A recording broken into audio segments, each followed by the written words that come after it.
स्वागत है आपका यस न्यूज़ कर्नाटका एक्सप्रेस में। मैं आपके साथ शकील अहमद। जैसे कि आप सब जानते हैं कि आज पूरे भारत देश में खुशी का एक माहौल छाया हुआ है। एनडीए सरकार द्वारा फिर से तीसरी बार जो है श्री नरेंद्र मोदी जी आज पीएम पद की शपथ ले चुके हैं। उनके साथ कई मंत्रिमंडल का भी शपथ ग्रहण हो चुका है। इसी कड़ी में आज शहर बीजापुर के जो बीजेपी जो एससी मोर्चा है उनकी ओर से यहाँ पर जो है पटाखे फोड़कर मिठाई खिलाकर यहाँ पर जो है श्री सिद्धेश्वर देवस्थान के पास एक खुशी का माहौल और जश्न मनाया जा रहा है। तो आइए इस मौके पर हमारे जो बीजेपी के कई जो पदाधिकारी हैं, जो जैसे कि प्रकाश चौहान और हमारे जो वार्ड नंबर 22 के कॉर्पोरेटर प्रेमानंद ब्रादर, इनके अलावा और भी कई पदाधिकारियों से इस खुशी के बारे में बात करते हैं और जानते हैं। तो आइए बात करते हैं। सर अपर पाद कमल नमस्करिಸಿ ಇವತ್ತು ನಮ್ಮ ಎನ್ಡಿಎ ಸರ್ಕಾರದಿಂದ ಏನು ನಮ್ಮ ನರೇಂದ್ರ ಮೋದಿಜಿ ಅವರು ಏನು ಪ್ರಮಾಣ ವಚನ ತಗೊಂಡಿದ್ದಾರೆ ಅದರಿಂದ ನಮ್ಮ ಬಿಜಾಪುರ ಜಿಲ್ಲೆ ಸಿದ್ದೇಶ್ವರ ದೇವಸ್ಥಾನ ಮುಂದೆ ಎಲ್ಲರೂ ವಿಜಯೋತ್ಸವ ಆಚರಿಸಿದ್ದೀವಿ। ಹೆಂಗಂದ್ರೆ ಮತ್ತು ಈಗ ಎಲ್ಲರಿಗೂ ಯಾವ ಥರ ಇದಾಗ್ಯದಂದ್ರೆ ನಮಗೇನೋ ಹೊಸ ಒಂದು ಅವಕಾಶ ಸಿಗ್ತದೆ ಮೂರನೇ ಸಲ। ಯಾಕಂದರೆ ಮೊದಲನೇ ಸಲ ಅವ್ರಿಗೆ ಏನು ಬರೀ ದೇಶ ಸುಧಾರಿಸೋಕ್ಕೆ ಸ್ವಲ್ಪ ನರೇಂದ್ರ ಮೋದಿಜಿ ಅವರಿಗೆ ಸ್ವಲ್ಪ ಇದು ಅವಕಾಶ ಸಿಕ್ತು। ಎರಡನೇ ಸರ್ತಿ ಏನು ಅಭಿವೃದ್ಧಿ ಮಾಡಿದ್ದಾರೆ, ಒಂದು ಎರಡು ಅಭಿವೃದ್ಧಿ ಇಲ್ಲ। ಈ ರೋಡ್ ಆಯಿತು, ಲೈಟ್ ಮೊದಲು ಹೆಂಗಿತ್ತು ಅಂದ್ರೆ ಅಲ್ಲಿ ಒಂದು ಇಲ್ಲಿ ಒಂದು ಹಿಂಗೆ ನೋಡ್ತಿದ್ದೀವಿ ನಾವು। ಈಗ ಪ್ರತಿಯೊಂದು ಇದಕ್ಕೆ ಲೈಟ್ ಆಗಲಿ, ರೋಡ್ ಆಗಲಿ, ಡ್ರೈನೇಜ್, ವಾಟರ್ ಲೈನ್, ಆಮೇಲೆ ಇವೆಲ್ಲ ಏನು ಆಗ್ಬೇಕಂದ್ರೆ ಮ್ಯಾಗ ರೈತರಿಗೆ ಏನು ಅನುಕೂಲ ಆಗ್ಬೇಕಂದ್ರೆ, ಆಮೇಲೆ ಬಡವರಿಗೆ ಪ್ರತಿಯೊಬ್ಬರಿಗೆ ಅಪಾರ್ಟ್ಮೆಂಟ್ ಆಗಲಿ, ಮನೆ ಆಗಲಿ, ಮತ್ತು ಇವೆಲ್ಲ ನೌಕಸ್ಥರಿಗೆ ಅನುಕೂಲ ಆಗಲಿ, ಅದನ್ನು ಎಲ್ಲ ಇದು ಮಾಡ್ಕೊಂಡು ನಮಗೆಲ್ಲರಿಗೆ ಏನು ಸುರಕ್ಷತೆ ಸಿಕ್ಕತ್ತಂದ್ರೆ ಅದನ್ನು ನರೇಂದ್ರ ಮೋದಿಜಿ ಅವ್ರ ಹೇಳಕ್ಕೆ ಬಯಸ್ತೇನೆ। ಆಮೇಲೆ ನಮ್ಮ ಎಸ್ಸಿ ಮೋರ್ಚಾ ವತಿಯಿಂದ ಸಿದ್ದೇಶ್ವರ ದೇವಸ್ಥಾನ ಮುಂದೆ ವಿಜೃಂಭಣೆಯಿಂದ ಆಚರಿಸಿದ್ದೀವಿ। ಅದಕ್ಕೆ ನರೇಂದ್ರ ಮೋದಿಜಿ ಅವರಿಗೆ ಹಾಗೆ ಎಲ್ಲರಿಗೂ ನಮ್ಮ ಬಿಜೆಪಿ ಕಾರ್ಯಕರ್ತರು ಎಲ್ಲರಿಗೂ ಧನ್ಯವಾದಗಳು।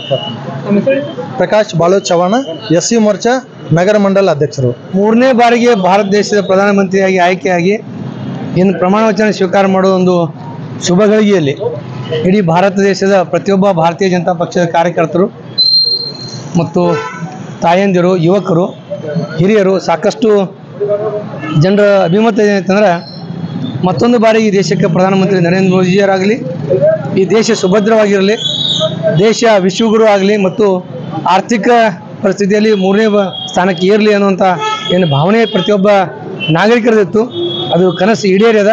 ಹೀಗಾಗಿ ವಿಜಯಪುರ ನಗರದಲ್ಲಿ ಸಿದ್ದೇಶ್ವರ ದೇವಸ್ಥಾನ ಮುಂಗಡೆ ನಾವೆಲ್ಲ ಭಾರತೀಯ ಜನತಾ ಪಕ್ಷದ ಕಾರ್ಯಕರ್ತರು ಸೇರಿ ವಿಜಯೋತ್ಸವ ಆಚರಣೆ ಮಾಡಿದ್ದೀವಿ। ಎಲ್ಲರೂ ಸಿಹಿ ಹಂಚಿ ಸಂಭ್ರಮ ಆಚರಣೆ ಮಾಡಿದ್ವಿ। ಎಲ್ಲರೂ ಖುಷಿಯಾಗಿದ್ದಾರೆ। ಈ ಭಾರತ ದೇಶದ ಪ್ರತಿಯೊಂದು ಮೂಲೆ ಇರತಕ್ಕಂಥ ಕಾರ್ಯಕರ್ತರಿಗೆ ಏನು ಶ್ರಮಿಸಿದ್ದಾರೆ ಈ ಅವರ ಜಯಕ್ಕಾಗಿ, ವಿಜಯ ಮಾಲೆ ಪತಾಕೆ ಹಾರಿಸುವ ಸಲುವಾಗಿ ಅವ್ರಿಗೆಲ್ಲರಿಗೂ ನಾವು ಕೋಟಿ ನಮನ ಹೇಳಿ ಎರಡು ಮಾತು ಮುಗಿಸ್ತೀವಿ। ನಮಸ್ಕಾರ।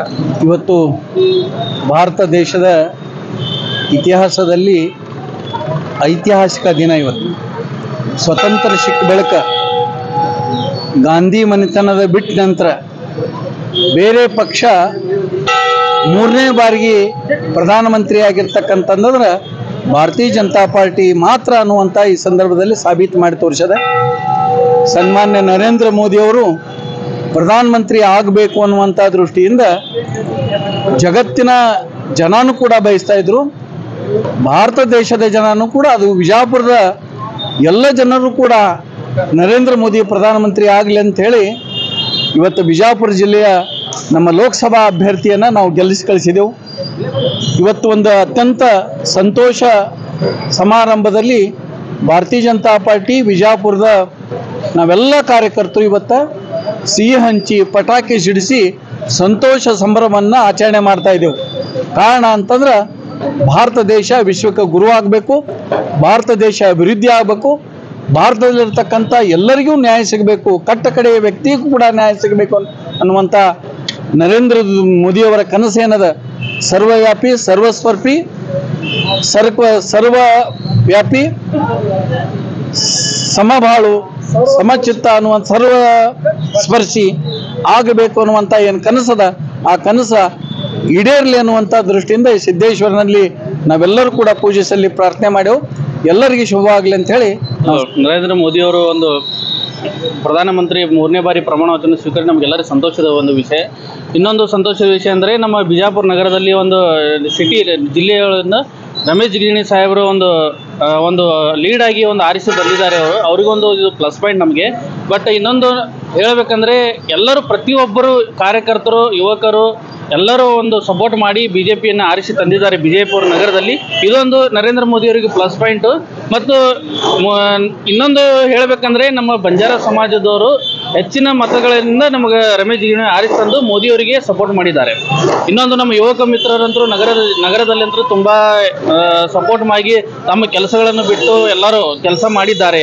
ಎಲ್ಲ ಕಾರ್ಯಕರ್ತರು ಇದ್ದರೂ ಕೂಡ ಸ್ಟೂಡೆಂಟ್ ಇದ್ದರೂ ಕೂಡ ಸಪೋರ್ಟ್ ಮಾಡಿದ್ದಾರೆ. ಇದೊಂದು ಒಳ್ಳೆಯ ನಮ್ಮ ಹೆಮ್ಮೆಯ ಭಾರತದ ಒಂದು ಹೆಮ್ಮೆಯ ವಿಷಯ.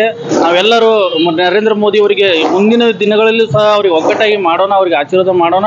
ಅವರ ಆಶೀರ್ವಾದ ನಮಗೆ ಇರಲಿ ಅಂತ ಹೇಳಿ ನಾವು ಒಂದೆರಡು ಮಾತುಗಳನ್ನು ಹೇಳಿ ಮುಗಿಸ್ತೇನೆ. ಜೈ ಹಿಂದ್ ಜೈ ಕರ್ನಾಟಕ. 3ನೇ ಬಾರಿ ನರೇಂದ್ರ ಮೋದಿ ಪ್ರಧಾನಮಂತ್ರಿ ಪ್ರಮಾಣ ಸ್ವೀಕರಿಸಿದ ಧನ್ಯವಾದಗಳು ಎಲ್ಲರಿಗೆ, ನಮ್ಮ BJP ಕಾರ್ಯಕರ್ತರಿಗೆ, ನಮ್ಮ ಮಹಾನಗರ ಪಾಲಿಕೆಯವರಿಗೆ ಎಲ್ಲರಿಗೆ ಮತ್ತು ನಮ್ಮ ಸಾಹೇಬರು ಬಸವನಗೌಡ ಪಾಟೀಲ್ ಯತ್ನಾಳ್ ಸಾಹೇಬರಿಗೆ ಒಳ್ಳೆಯ ರೀತಿಯಿಂದ ಒಂದು ಎಲ್ಲರಿಗೂ ಒಂದು ಪ್ರವಾಸ ಸ್ಟಾರ್ ಪ್ರಚಾರ ಮಾಡಿದ್ರು. ಅವರಿಗೆ ಎಲ್ಲ ಕಡೆ ಪ್ರವಾಸ ಮಾಡಿ ಒಂದು ಚೆನ್ನಾಗಿ ಒಂದು ರಿಸಲ್ಟ್ ತಂದಿದ್ದಾರೆ.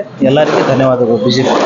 ಇನ್ನೊಂದು ನಮ್ಮ ನಗರದಲ್ಲಿ ಒಂದು ಪಾಯಿಂಟ್ ಹೇಳಬೇಕಂದ್ರೆ ಸನ್ಮಾನ್ಯ ಶ್ರೀ ಬಸವನಗೌಡ ಪಾಟೀಲ್ ಯತ್ನಾಳ್ ಅವರ ಸುಪುತ್ರರಾದ ಶ್ರೀ ರಾಮನಗೌಡ ಪಾಟೀಲ್ ಯತ್ನಾಳ್ ಅವರು ಇಷ್ಟು ಒಂದು ಸ್ಟಾರ್ ಪ್ರಚಾರಕ್ಕಿಂತ ಹೆಚ್ಚಾಗಿ ನಗರದಲ್ಲಿ ಸುತ್ತಾಡಿ ಪ್ರತಿಯೊಬ್ಬ ಯುವಕರಲ್ಲಿ ಹುರಿದುಂಬಿಸಿ ಪ್ರತಿಯೊಂದು ಮತಗಳು ಎಲ್ಲಿ ಹೋಗಬಾರ್ದಂಗೆ ಮಾಡಿ ಒಂದು ಓಟನ್ನು ಬಿಜೆಪಿಗೆ ಬರೋ ಹಾಗೆ ಮಾಡಿ ಅವರೊಂದು ಕೆಲಸವನ್ನು ನಾವು ಎಲ್ಲರೂ ಅವರಿಗೆ ನಾವು ಸಪೋರ್ಟ್ ಮಾಡ್ತೀವಿ. ಅವ್ರದ್ದೊಂದು ಪ್ರೇರಣೆ, ಅವ್ರದ್ದೊಂದು ನಮಗೆ ಮಾರ್ಗದರ್ಶನ ಬಹಳ ಮುಖ್ಯವಾಗಿದೆ. ಅವರು ನಿಜವಾಗ್ಲೂ ತುಂಬ ಒಳ್ಳೆಯ ಕಾರ್ಯಗಳನ್ನು ಮಾಡಿದ್ದಾರೆ. ಅವರಿಗೆ ಹೆಡ್ಸಪ್ ಅನ್ನೋದು ಹೇಳೋಕ್ಕೆ ನಾನು ನೋಡ್ತಿದ್ದೆ. Congratulations to all BJP candidates कि एनडीए इतने अच्छे वोट से आगे बढ़ा है. एक्चुअली एनडीए की जीत हर यूथ की जीत है मेरे हिसाब से, क्योंकि अब जो एनडीए आया है उसकी वजह से NEET aspirants, JEE aspirants, IIT aspirants को आगे स्कोप है और मतलब देश की इकोनॉमी में जो है बढ़ोतरी होने वाली है. ये तो एक तरह से राम भगवान का आशीर्वाद ही समझ सकते हैं जो उनका राम मंदिर बना है. तो आज ये एनडीए की बहुत बड़ी जीत हुई है. तो congrats to every BJP candidate and each and every voter who has voted any of the party. कोई भी पार्टी को वोट किया हो, आपका वोट हर पार्टी के लिए इम्पोर्टेंट है. और वंस अगेन कॉन्ग्रेचुलेशंस और यूथ को आगे बढ़ने की प्रेरणा देने के लिए एनडीए को बहुत सारी शुभकामनाएं. नरेंद्र मोदी जी तीसरी बार प्रधानमंत्री बन चुके हैं, तो आपको कैसा लग रहा है? अब हम तो अभी तो मेरा SSLC कंप्लीट हुआ है, पर मेरे को बहुत अच्छा लग रहा है कि अब जो है ये एनडीए एक और बार आई है, क्योंकि मेरे को आगे जो नीट के स्कोप्स थे एम्स के लिए वगैरह वगैरह, ये सब एनडीए के ऊपर ही डिपेंडेंट है, क्योंकि वही एक पार्टी है जो कुछ कर सकती है. जहां हमने कांग्रेस को 78 जब से इंडिपेंडेंस पूरा हुआ है 70 इयर्स तक हमने उनको टाइम दिया है, तो बीजेपी को आई गेस 15 इयर्स बहुत है इतना डेवलपमेंट करने के लिए, और आगे भी वो करेगी. आपका नाम क्या? Ansh Arjun Prasad Shukla. Okay, thank you.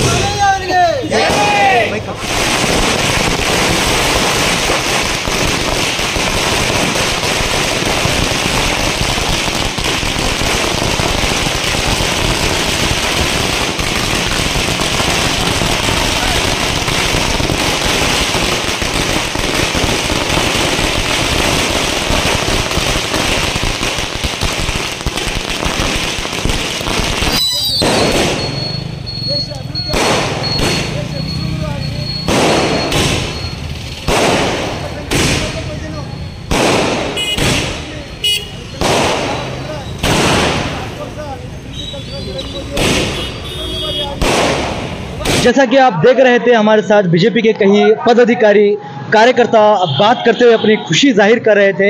इसी तरह की और भी खबरें देखने के लिए देखते रहिए आपका अपना yes news Karnataka express. Channel को लाइक करें, शेयर करें, सब्सक्राइब करना ना भूलिएगा. ಯಾವುದೇ ಹೊಸ ಸುದ್ದಿಯನ್ನ ನೋಡಲು ನಮ್ಮ ಎಸ್ ನ್ಯೂಸ್ ಕರ್ನಾಟಕ ಎಕ್ಸ್ಪ್ರೆಸ್ ನ ನೋಡ್ತಾ ಇರಿ. ಹಾಗೆ ನಮ್ಮ ಚಾನೆಲ್ ನ ಸಬ್ಸ್ಕ್ರೈಬ್ ಮಾಡಿ, ಬಾಜು ಇರುವ ಬೆಲ್ ಐಕಾನ್ ಅನ್ನ ಕ್ಲಿಕ್ ಮಾಡಿ. ಹಾಗೆ ನಮ್ಮ ಚಾನೆಲ್ ನ ಲೈಕ್ ಮಾಡಿ, ಶೇರ್ ಮಾಡಿ. ನಮ್ಮ ನಡೆ ಸತ್ಯದ ಕಡೆ.